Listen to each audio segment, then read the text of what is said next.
নমস্কার, কেমন আছেন সবাই? আপনাদের সকলকে জানাই স্বাগত আমার ইউটিউব চ্যানেল লেন্সের ওপারেতে। আজকে আপনাদের সবাইকে শোনাবো একটি গল্প। সেই গল্পটি হলো আমাদের মাইসোর কাবিনী যাওয়া নিয়ে। রীতিমতো আমাদের দিনটি শুরু হয়েছিল সেই মধ্যরাত্রি 28 তারিখের মার্চ মাসে। কটা বাজে তখন? তখন বাজে 2:19। অ্যালার্ম বেজেছে। কেন কি ট্রেন ধরতে হবে আমাদের।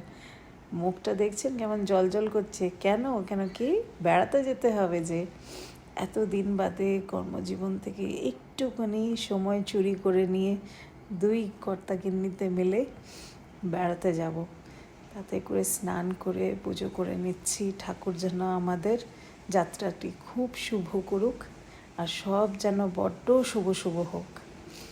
নিয়ে তারপরে পুজো করে নিয়ে তারপরে সুন্দর করে রেডি হয়ে নিলাম। সেখানে আবার হাজব্যান্ডও রেডি হচ্ছিল অন্য ঘরে। আমি এখানে আগেই রেডি হয়ে গেছিলাম, নিয়ে একটু আয়নার সামনে ঢং করে নিলাম। ব্যাগটি নতুন কিনেছি, ড্রেস নতুন, সব কিছু সে আনন্দে। এই তো আমার হাজব্যান্ড। সো দুজনেই এখন রেডি হয়ে গেছি। এখানে হাজব্যান্ডের গেটটা লক করলো, আমাদের ক্যাব আসছে।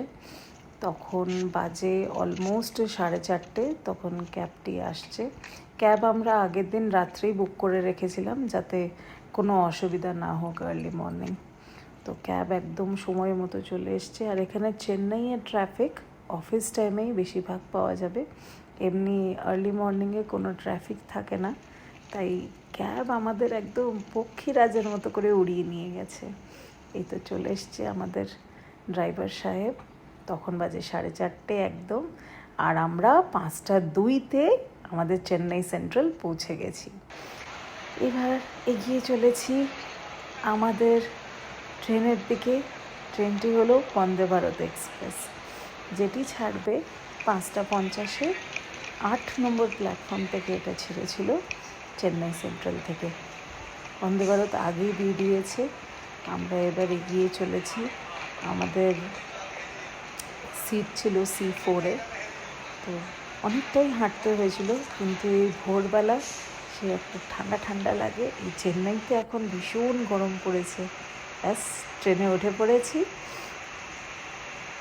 এবার চলে যাব আমাদের সিটের দিকে।